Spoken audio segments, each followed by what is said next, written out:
voertuig uitdaglik. In hierdie voertuig. In hierdie voertuig is hierdie foon uitdaglik besig om ons stemme op te neem. Well, let's go for it. Okay. Hi. Welcome by another episode on the Kyle High Club. Right next to me, I have the one and only Anthony Brian Chute. Welcome, Anthony. Hi there. All the way from Cape Town. Sunny, non-rainy Cape Town. And now we're in a very London-esque mood. Well, it's grey skies outside. And thank you. Welcome to me, I guess. Well, it's your Jeep. Thank you so much. Thank you. So I just wanted to hear, Anthony, we know each other for quite some time now. Many years, since high school. Since grade 9, when this Pretoria kid came to Cape Town, and you guys all looked at me like, who's this? Well, Cape Town definitely has its quirks of people, don't get me wrong, but it was an interesting sight having a moot kid walk in and be all moot about life. But now you can actually, now you understand the moot though. I understand the moot now that I've met the people. I'm like, well, there we go. There's the and moot. Tableview really is like not so different. It's Cape moot. It's the Cape Town moot, yeah, exactly. Tableview is Cape Town moot. That's how I will forever see Tableview as Cape Town moot. Yeah. So, Anthony, tell us a little bit about yourself. So I am Anthony. Welcome to my TED Talk. Thank you. On my podcast. With the Kyle High Club. I'm from Cape Town, a place called Tableview. The area where all the cliche, photographs from the beach with Table Mountain is taken. I'm sure everyone has seen a part, like at least one envelope or one postcard like that in their lives. Anyone? Yeah, I'm from middle income family. Mom, dad. Went to a school called Tableview High School. But I'm a designer. I've been an artist and designer since young age. I knew I was going to be a graphic designer. And I run a design and marketing studio called Odessey Studio currently. Okay, so now you say you've always been an artist. Like, from what young age did you start to doodle? Or how did your art journey begin? So I think it became relevant when I was young. I think at 4 or 5 years old I really started doodling and experimenting with colour, and I think I was in kindergarten around 5 or 6 years. I think it was 5 years old. We had now obviously I can't remember this is like from just old videos and old home movies and things like that, but I remember entering a competition, colouring in competition. Everyone had the same drawing and you kind of had to colour in, and I coloured in, it was like a bunny of some kind, and I coloured in the left shoe a colour and the right shoe another colour, and I won 3rd place in the competition because it was nicely done, but I didn't win 1st place because I did that with the shoes. And I thought to myself, well, I loved that rebellion. Yeah. I loved the fact that people got upset because my piece of artwork was the star of the whole show, even though I got 3rd place instead of 1st place. But they didn't give you 1st place because they believed that it's impossible to have 2 different... Yes, because even the adults in the competition couldn't fathom the idea that I did something creative and unique. Yeah. But at the end of the day, it got the entire pre-primary school class talking about it. It was the talk of the fucking event, and you know what I mean? Yeah. So right then and there I knew that I was able to speak and break boundaries with my art and my level of thinking, and and just the way I associate certain things. Like when I think of a number or a letter, I don't instantaneously see the number or the letter. I think of a color because I associate it like that. Like when I see the K, I think of green instantaneously. Oh, wow. It could be from when I was like in kindergarten, with those blocks on the fridge, or maybe somehow in my mind. Do you always think of the same color? Or same color. Always. Name a letter. Z. Black. What? Go for it. A. Blue, light blue, like baby blue, sky blue. Okay. How about Q? Q is like a mustardy yellow. What? Mustardy yellow. And you always see these same... Always. Every single time. Wow. And then... And numbers? The mess, same thing. Three light green. 5 black. That's why 5 is my favorite number. What number can you go? That's the thing, because now, you know, when you go past the number 9 and, you know, you go on to 0, you start making double digits. Because now... But you see, now you start, in my mind, I start connecting certain colors together. That's why I like certain numbers and certain numbers I don't. Just because that letter and that letter makes a certain color, and if the combo doesn't go, I get irritated. You're not the first person I've met who can actually, whose brain works like this. One of my friends, Liana, she says she can see associate colors with words. I did the same thing. And if you, one word might be a certain color, but if you pair that word with another word, it can actually move into a different color as well. That's true. Like, for example, the number 33, well, 3 is green, but for some reason when I see the number 33, I see like pink. Don't know why. Pink. And green doesn't make pink. 2 greens don't make pink. But for some reason my mind goes pink. But that's why I'm asking is like how high can your numbers go if you have to think about it? It's difficult to determine, because I think, you know, once you get past a certain amount of digits, like my brain can't think of everything. Like when you say the number 1 million, now saying the words 1 million, I think of the color green. But writing the number out to that extent with 6 zeros, like it gets past the point of color. Now it's just a number. So now, how do you practically use this? Do you use this as a tool sometimes? It's difficult because, you know, like mathematics it's not based on emotion and feelings, so it makes it difficult. But I kind of use it as memory, I suppose. Okay. It helps me memorize certain things, like when we were in high school, like I would categorize, like let's say we had an exam question that had 5 marks and you had to remember like 2 or 5 points. Yeah. Right? Because there's 5 points in this one thing, I'll think of that sentence or the topic as a certain color, and because I've remembered the color, you know, black, for example, on a certain page. I know there's 5 points that I need to remember there. You see, so it became a memory thing for me. That is amazing. And it just makes, you know, like, you know, it's like creating modern day subcategories to everything you see in life. Plus, it just makes life a little bit more pretty, I guess, in my mind, because, you know, as a graphic designer, I work with color all day long, and it's you know, for me, whenever I think of names and peoples and places, I think of colors, and it's like an explosion in my head, which makes life quite interesting. Of course, it makes life quite interesting. Now, from art to business, how did you make that transition?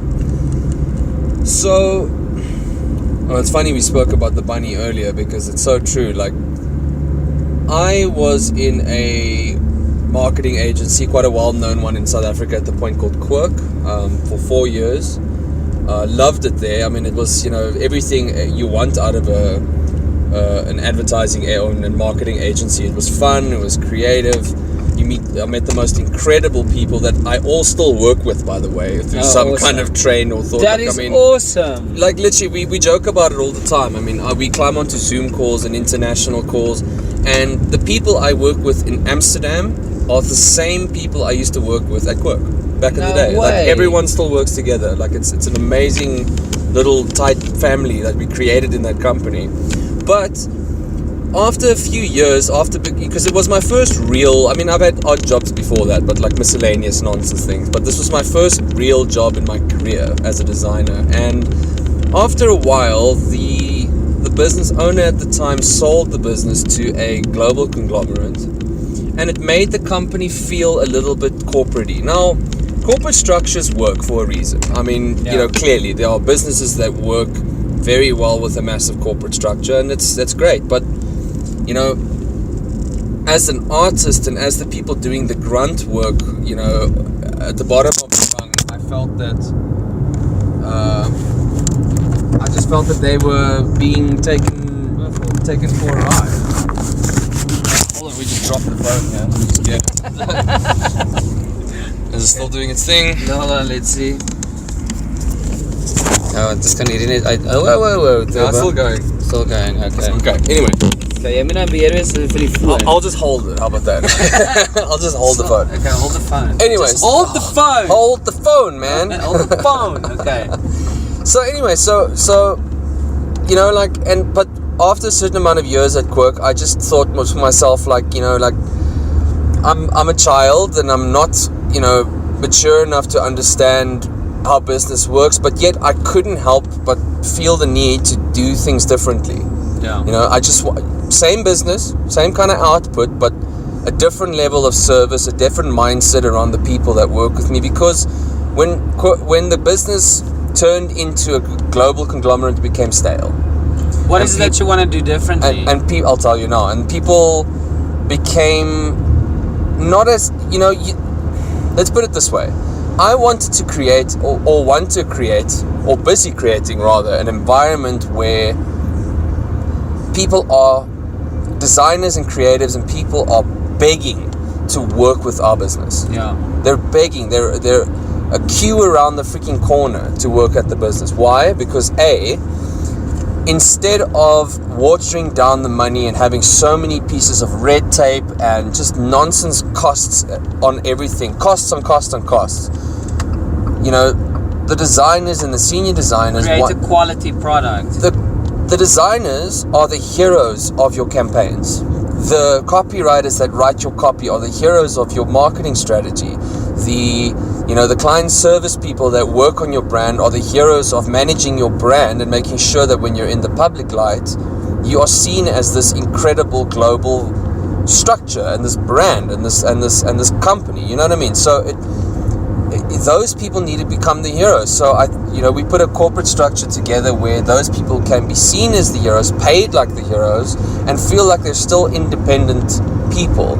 You know what I mean? Like, when you are a part of a company. So you make it you give it a family feel, but with a corporate structure. It's a marketing company, but it feels like you're working with a freelancer. Yes.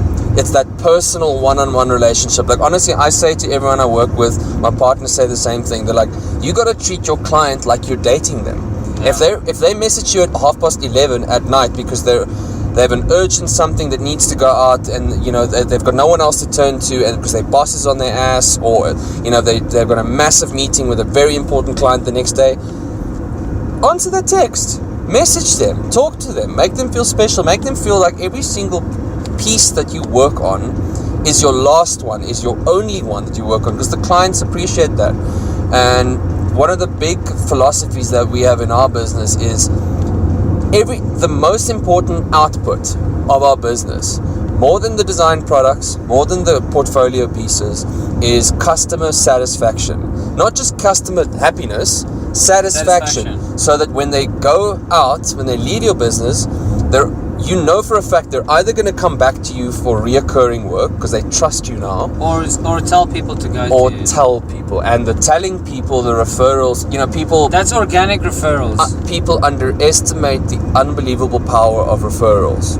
Yeah. You cannot just even if you have the worst client in the world, you cannot burn the bridge. You also don't want hey, do you mind referring two friends? No, you want the type of referral where people refer because of the quality of your products and service. Now think about it like from a restaurant point of view, right?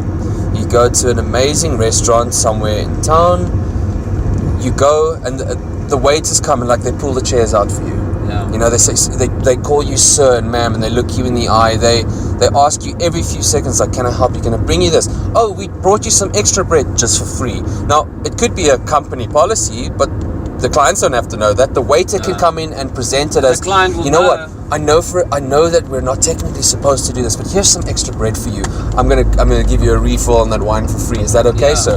Then yes, you might be losing like one glass of wine or one, you know, like basket of bread for the business, but those customers are going to come back.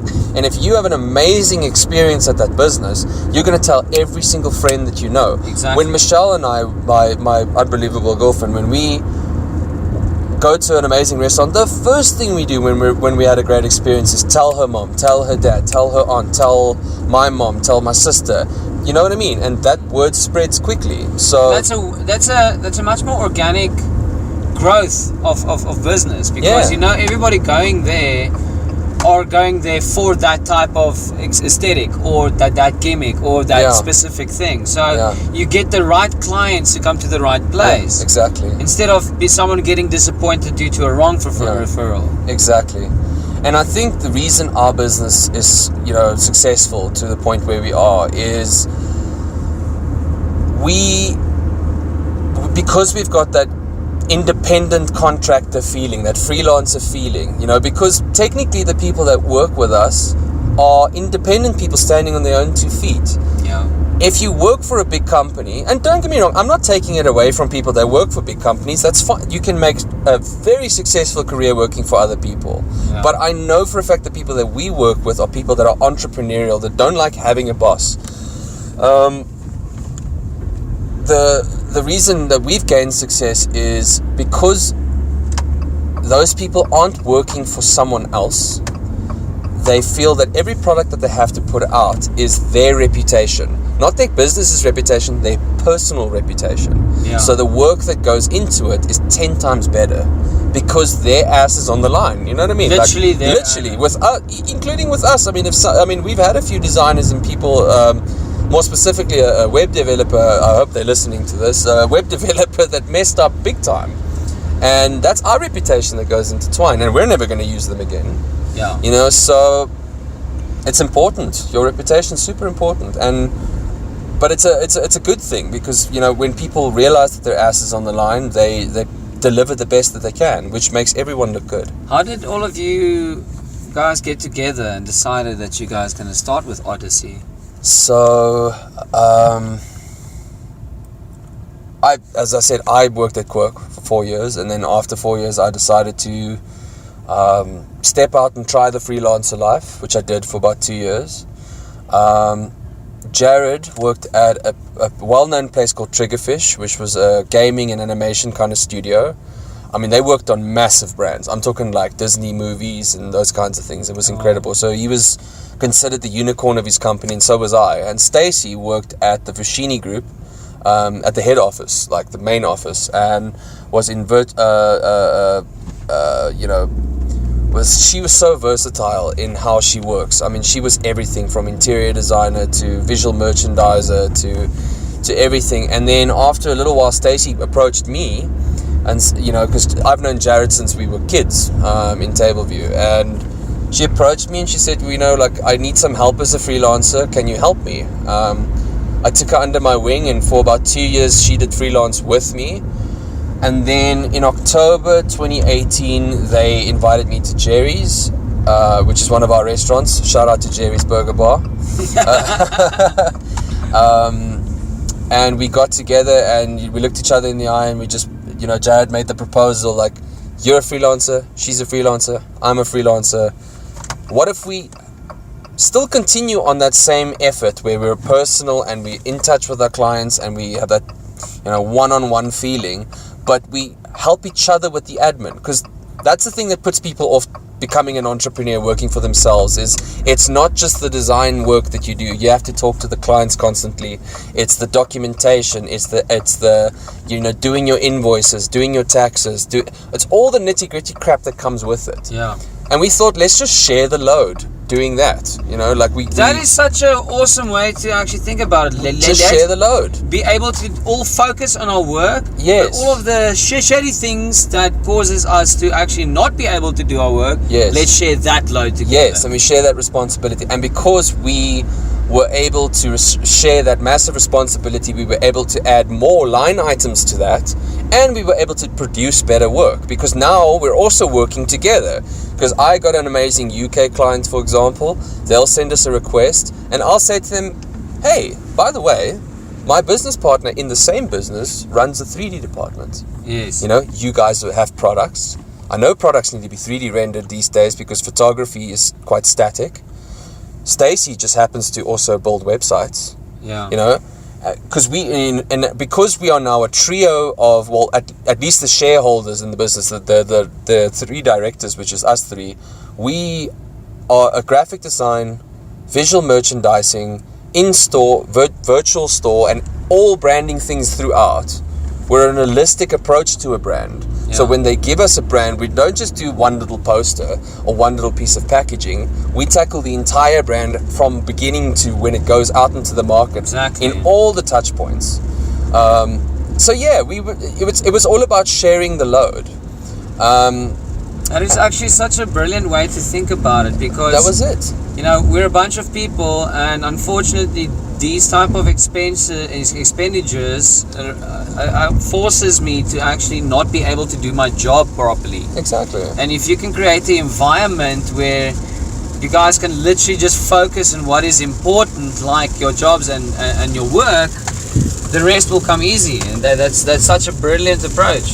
Yeah, and it's just, you know, like, it's not just the workload, the physical workload, it's the emotional workload. Yeah, it's of course. Because starting a business, I can tell you one thing, I'm talking highly about Odessey now, and you know, our success, and we got amazing clients, and we got amazing like work that we do. But I mean, the road to get to this point, the first year was so intense. I mean, the emotion that you go through, the feelings of success, and then rapid failure, and then rapid success, and then rapid failure, and the second questioning, and the overthinking, and the stressing, and the crying, and the lack of money, and the lack of drive, and the motivation, and the 3 a.m. nights, and the 5 a.m. wake up mornings.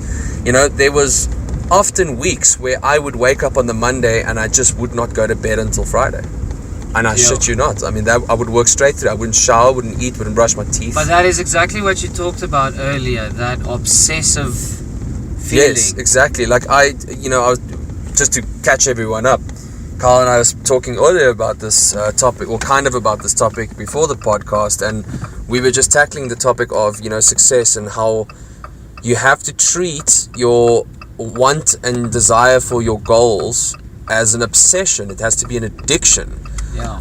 And I think the reason I was able to tackle it like this is because I talk about addiction quite a bit like this is, you know, I stopped drinking, but I took that obsession and that addiction to partying and being with friends and being in the club, and I switched it. I didn't lose that obsession. No. I just took it and placed it on something else. And that's also one thing we mentioned off of podcast. Like, for instance, if you are having a horrible time in your life, if you're having like the most intense emotional state of mind where you can't do anything, you need to at least try and tap all of that negative energy into something instead of nothing. Exactly. You need to tap it into something that's constructive for your life and your psyche, than something that's negative and something that's bringing you down. I feel if you're able to channel your downtime into something, it's going to be easier to generate half a obsessive nature over it, because it's going to become something that makes you feel better in times where you are down, and you only need to start trying it before you know. Exactly. And it's just, you know, like, this is going to sound a bit controversial, but you know, when there is a goal ahead of you and you've set that goal, you know, your emotions and your feelings are overrated. You're going to no one likes waking up at 4 a.m. No one likes being awake for 5 days straight. No one likes dealing with clients that are really difficult. But you need to be able to be mature enough and still keep the bigger picture in mind. That's the thing, and that's where the hard part, and that is why most people aren't millionaires, because that's the difficult part. You know, the talking about it and setting the goals, that's the easy part. Yeah. Then the recognizing that you're worth it and you're able to do it, that's a whole different ball game. But the actual graft that goes into success, oh my God, I mean, the amount of work and stress and loss of hair and loss of sleep and loss of sanity that you go through. I mean, if you think to yourself, I'm going to start a business and I'm going to be able to wake up at 8, go to work at 9, clock off at 5, go to bed, you are not going to have a successful business. Period. 100%. You need to basically eat, sleep, breathe, drink your goals. No matter how bad you feel, no matter how depressed you are, no matter how happy you are or sad you are, if you're not doing everything in your day to accomplish that goal, you need to be able to put, like, military style, yes, all emotion aside, yes, and just focus on what you planned yourself from the beginning anyway, because it's your fucking goal. Exactly, and then you'll start noticing that when you start, because it takes a while to start achieving the goals, but once you start ticking the one off, and then you tick the next thing off, and then you tick the next thing off, and the next thing, and the next thing, eventually you look back on your list and you go, you know what? I feel so much happier because I'm accomplishing the things I set out to be. I've ran out of things to list. And then, because we all think to ourselves the happiness is going to just come to our minds organically over time. No, that is how you build that happiness back, is subconsciously when you start accomplishing the things that you set out that you wanted to do. Yeah. You start becoming happier, and you start realizing the things that you want to attract to yourself. You start realizing the things you want to space away from yourself, because I promise you one thing, friendships and relationships get tested more than anything ever than when you start a business. Of course.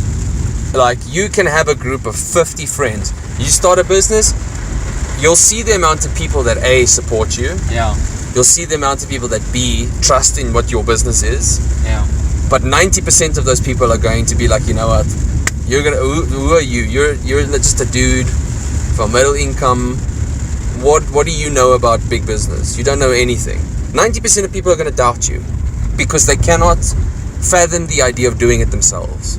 Yeah. Because they've tried it before and it didn't work, and their advice comes from an emotional point of view. Exactly. Instead of saying, listen, this is how my business didn't work out, people would be more it will be easier for someone to actually give advice to not help you succeed. I wouldn't even look at doing that. I already tried it, failed. Exactly. Just because you've been a failure doesn't mean I am going to be one. Well, but let's go to that next topic. That word that you just used, failure, is something really important, because I've also had doubters come to me and be like, well, you're going to fail at this because I failed at my business. You think I haven't failed at shit?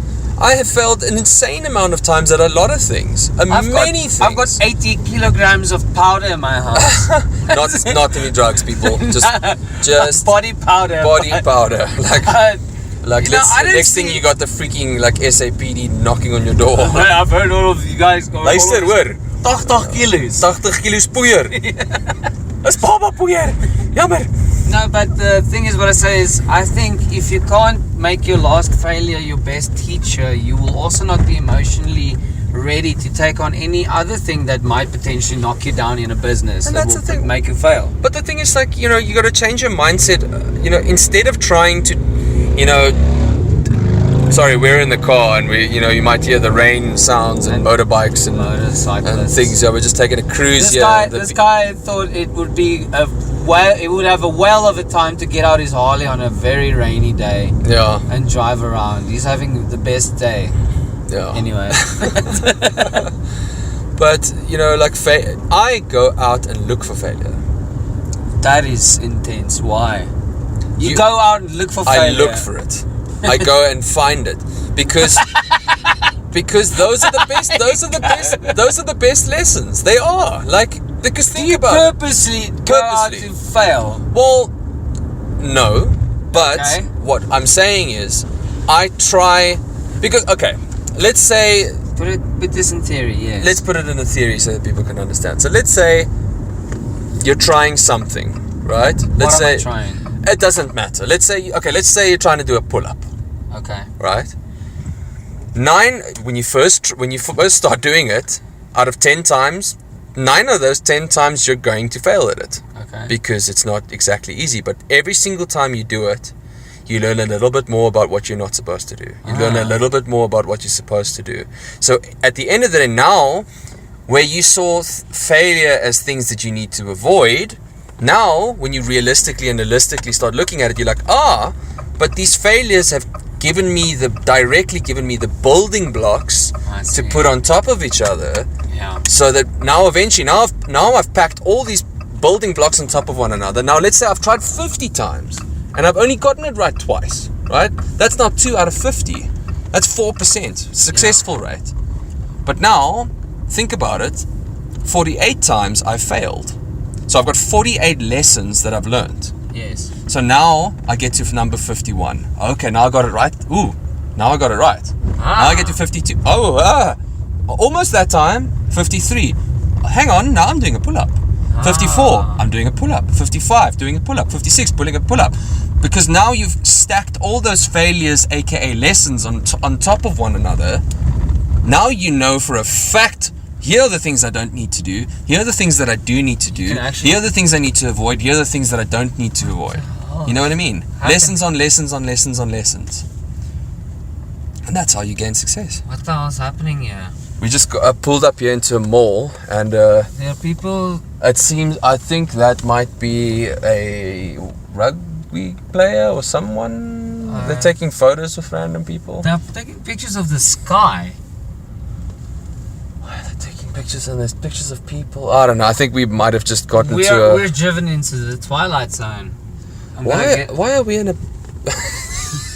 We just pulled up here into a McDonald's drive-through. Hello? Good morning, can I please take order? Yes, can I get 2 ice creams, please? Ice cream. Yes, 2 of them. Cone. 2 cones. Yes. That's it. Hi, welcome back.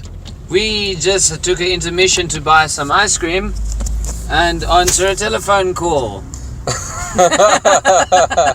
Not live, but now we're back. a telephone call nonetheless. Yes. Anyway, so you were saying. We were talking about failure, success. And I think now we can actually go full circle with this weekend because we actually developed a catchphrase. Oh yeah? Yeah, remember, you have to drive your own road to figure out where your potholes are. That's a very good catchphrase. But that's exactly what it is. That's exactly what it is. And you can't be scared of failing, because your fear of the failure is going to stop you from trying in the first place. But why are you saying you go out and look for failure? Because I go and try as many times without giving a shit. That's my point. I don't care about... Because organically, let's say you're in a bar, okay? Okay. And let's say, you know, you want to find yourself a date. Maybe not a bar, somewhere wholesome, you know, whatever. Like, you want to find yourself a date. 9 out of 10 women that you approach will either be not interested, or will have a boyfriend, or will just not like you. Maybe your approach is bad.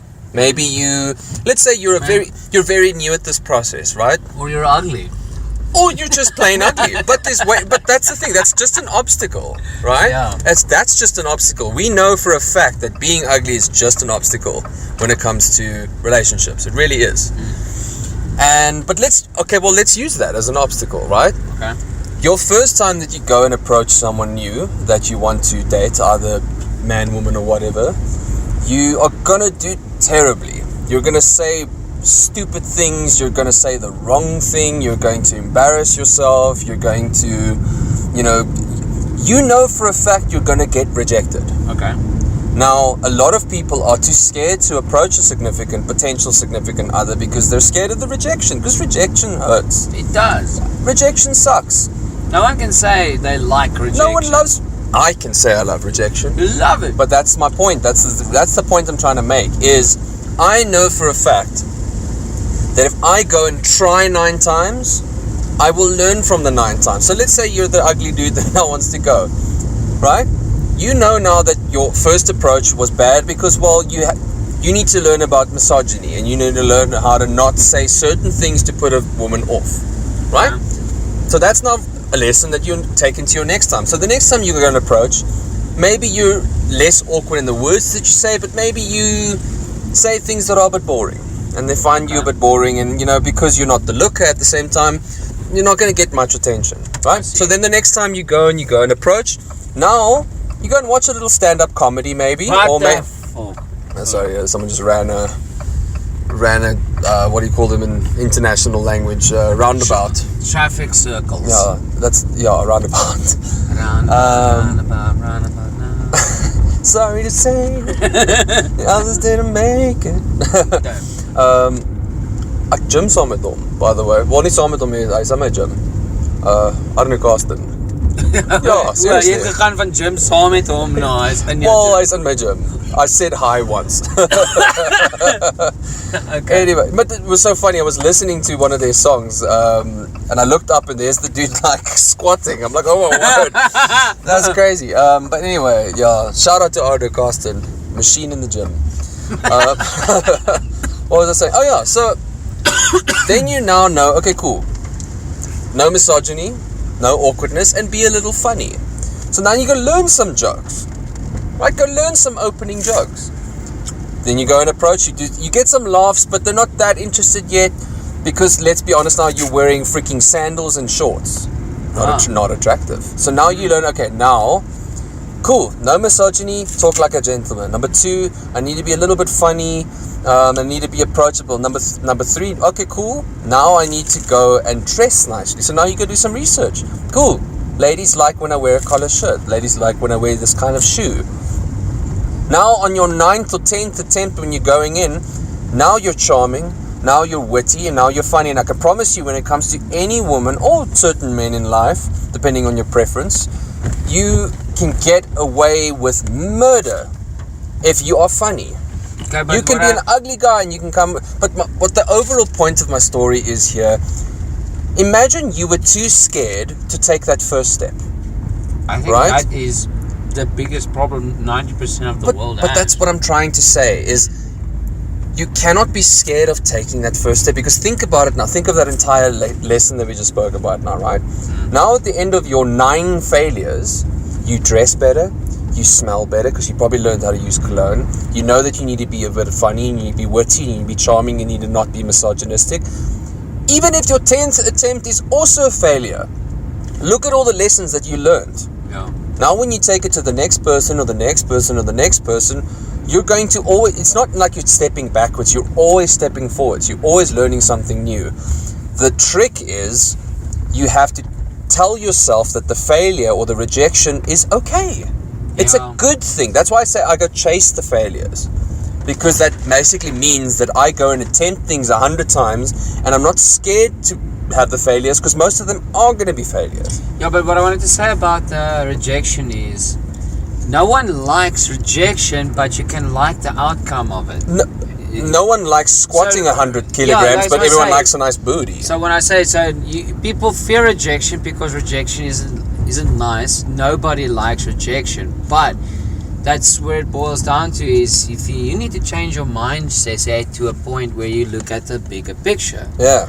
Like, imagine all of this rejection will get me to this certain point in life. Not a lot of people think about it like that. Exactly. Seeing the word as rejection and, like we just said earlier, obsession as positive words. Yes. Because think about it like this, right? You're selling a house. Got it? You have to pitch to a lot of people to sell a house. Yeah. Let's say you got a sole mandate on a mansion in Clifton, let's say, for example. 10 million rand house. Beach view. Okay. Clifton, we're probably talking about 50 million rand or whatever. 10 million rand house. Your commission's going to be crazy. Yeah. I guarantee you're going to show at least 20 people. Now imagine you were too scared to show that first person or that second person or the third person. The reward that you get at the end is worth it. And honestly, you just have to look yourself in the mirror and be like, you know what? I'm not a weak ass little bitch.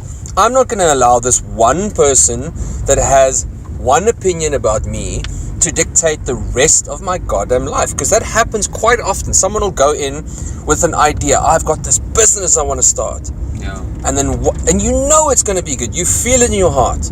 You take it to one other person, your mom, your dad, your uncle, your aunt or whatever. And imagine they say to you, nah, it's a cock idea. And then you never actually try it because one other person said something stupid just because they don't know how to do it. Exactly. You know what I mean? So failure is a good thing. People will change their minds about it. I don't think a lot of people realize that there is a version of themselves that they don't know. The third person version.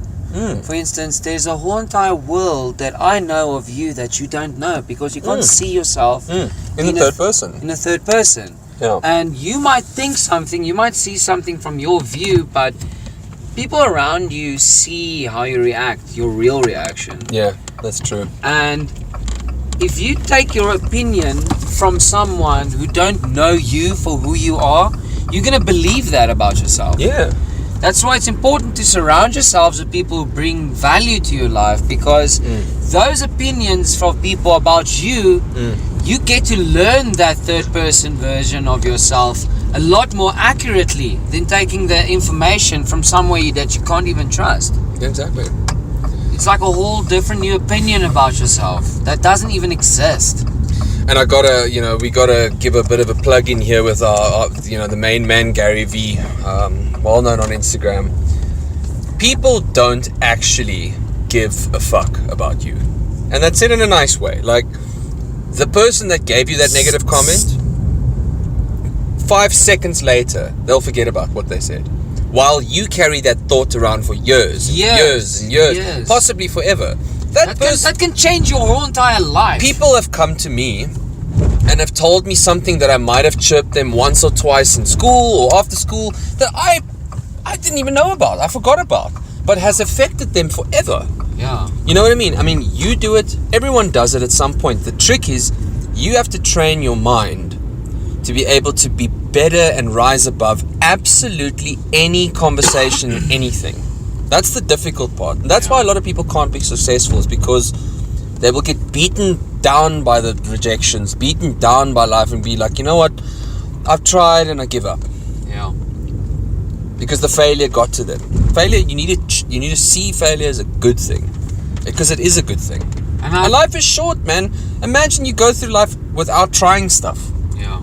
You're going to have such a boring life. And if that's the life you want to lead, go for it. But that's not the life I want to lead. No, if that's the life... it's not what I want to do. Okay, but here's another thing. If that's the life you want to lead, good. But don't fucking complain about it then. Because that's a life you chose. Yeah. Because that's one thing I hate, is there's lives that people have chosen, and then when they try and compare it to yours, make you feel bad about yourself, down to... talk your own, accomplishments just because they failed in theirs. Do you have any idea? I hate spending time with people who crack you down because they've failed in their own personal life. But remember, that's the life you chose. But that's also a beautiful thing about, also with failure. Failure doesn't come to something you did. Failure comes to something, people that you hang around with. You will hang out with people that you eventually realize, like, this person's energy is not right for me, because every time I talk about my business, this guy talks me down. Yeah. And I don't want that anymore, because I want to be successful. So you eventually start moving away from those people. There's nothing wrong with that. It's just life. You only have a certain amount of years in this existence here. You got to make it count and spend it with the right people. Now, what would you say in closing? If you It's got a good podcast. If you have to think about, really think about what genuinely brings you joy and motivation to get up in the morning, what is that one thing that keeps you going no matter what? It's going to sound really cliche, but my significant other, Michelle, and my dogs. I've got 2 incredible, beautiful doggies, tiny little poms. You would have never thought. I would have never thought. School, I mean, I'm the kind of guy, you look at me and you need like this pit bull or something hectic, but I got small little dogs and they're my entire life. And so weird. And Michelle, here's something that I can tell you, and I can guarantee this for you. Having a significant other in your life that is good for you is like printing money. I think Bill Gates or someone said it. It was one of the successful people. I'm sorry that I'm misspeaking here, but I read it somewhere where having a good woman in your life is the only thing you will ever need to become successful. Because that person will drive you to become the best version of yourself in every aspect. The way you pour your coffee, the way you stand up and wipe your face in the morning. Maybe you'll have some political view or some arrogant view about something in life, and that person will come to you and be like, you know what, maybe change your perception on this. Having a good partner in your life is like printing your own money. But in the same sense, having a bad partner in your life could ruin your life. Yeah. Having someone that's toxic in your life, even if you love them more than anything in the world, if that person is toxic for your environment, your life's going to be toxic. So my happiness comes from knowing that I am incredibly lucky that I was able to meet a significant other that can bring the best out of me, and I with her. Yeah. And yeah, that's what brings me happiness, truly. I just wanted to actually ask you, if you don't mind, Yeah. what's your biggest demon you are fighting currently that you don't like, that is actually bringing you down and costing you a lot of downtime? What is something that you feel that you need to mentally overcome? We can dive deep in here now with me. If you want to. It's weird to say this, but you know, I make it sound like I'm ancient. I'm not. I'm still young, but you know, certain things like not being able to get as fit as fast, or you know, the fact that I'm losing hair, and the fact that I'm getting wrinkles, and just the fact that I'm not the stallion I was literally 5 years ago. Yeah. You know, and the fact that when you get older, it just gets a little bit more hectic. So I guess if I have to pinpoint a demon right now, it's my physical appearance demon, I guess. Do you have a But very low, you know? No. But that's the thing. Like, I don't think, you know, I make it sound like my self-esteem about my appearance is super low. It's not. Yeah. But if I have to point out one demon, it's that. But at the same time, that demon isn't very powerful. It's like I wouldn't even call it a demon. I would call it a little. What the fuck kan mens dit noem? Gremlin or something. A gremlin or a little troll. Yeah. I just kick it off. I'm just like, you know what, fuck off. Get off me. Yeah, but that's not necessarily so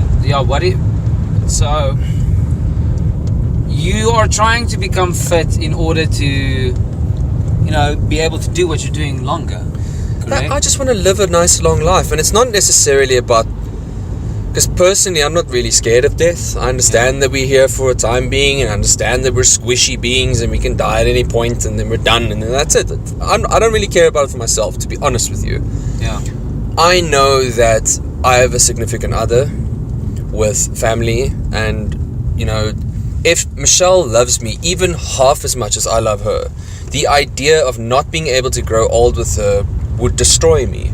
Yeah. So for me, getting fit and getting healthy is not only for my mental health, for, you know, tackling my work, and don't get me wrong, you need a lot of mental strength to be able to do that business that I do. Yeah. Like being an entrepreneur, you need mental strength. Like you need to practice it like you're doing gym. You need to practice it every single day. But being able to get physically fit is being able to live a healthier, longer life, so that I can not only tackle my work goals with maximum efficiency, but I can also live longer so that Michelle can have a life with me for as long as possible. And we can live and we can travel and we can do things that I don't have to be, she doesn't have to restrict herself.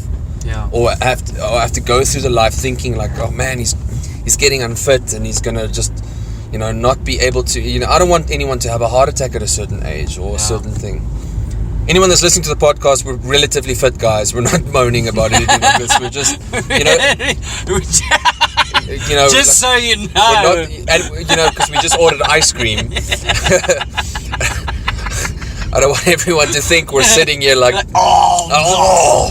It's just what physical fitness, and I'm not talking about bodybuilder crap. I'm not talking about vanity muscles. I'm talking about glamour muscles. when you're in the gym and you're staring yourself in the mirror or you're staring at a machine, it's a you on you. It's a mental battle, and that's why gym is so important for me, because I see gym as half that. You remember that? It's therapy that you told me about earlier with stacking your failures and everything like that.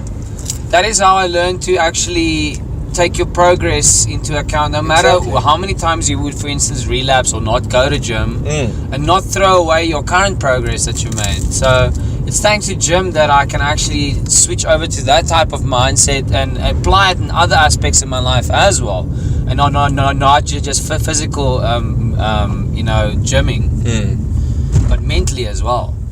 It's mental gymming. The gym for me is all mental. Yes, it is physical, you know, because I'm there. It's mental, It's mate. mental because I mean, you know, this is the longest in closing ever. Yeah. But think that was the whole entire movie clip. but when you go to the gym, and it's a boxing gym, for example, you go into an MMA fight. Going into the MMA fight and being scared of being hit once, you're never going to get in that fight. No. But think about it like this: if you go into that MMA fight and go, I am going to get hit at least once, hard. It's going to hurt like fucking shit. But you know what? When I get hit, I'm going to hit that guy back and I'm going to knock him out. Nice. Knowing that you're going to get hit, but going in anyway is the definition of bravery. Yeah. Just got to be brave. Would you say that your closing line is for this podcast? You just got Fortune favors the brave is not just a saying. It's a way of life. Yo. Then Anthony, Brian, Sultana, Chute. I would just like to say you're one of my dearest friends. Yeah, you too, my And buddy. he flew over to come visit me over this weekend, and we basically did a lot of childlike things that I would never thought I would do on my 31st birthday. Yeah. But it was an honor to have you here, and it was an honor to have you on my podcast. Absolutely, I man. wish It's you- been long overdue. We need to do It's this. been long overdue. It's been long We've overdue. been planning it for years. We've been planning it before it's even Carlisle Club. Yes. But we finally did it, and let's do Here some it more. is. So I just wanted to wish you and your company and your business and your love life everything of the best, and you would always have a door open here with me and my friendship, and Absolutely. I value that. And thank you very much for spending the time with me. Thank you, Carl. It was really fun being here. It was fun being on the podcast and talking shit with you. And let's make it a bit of a habit. Let's do it. All right. That was Anthony Chute from Odessey, and I'm Kyle. Have a wonderful day.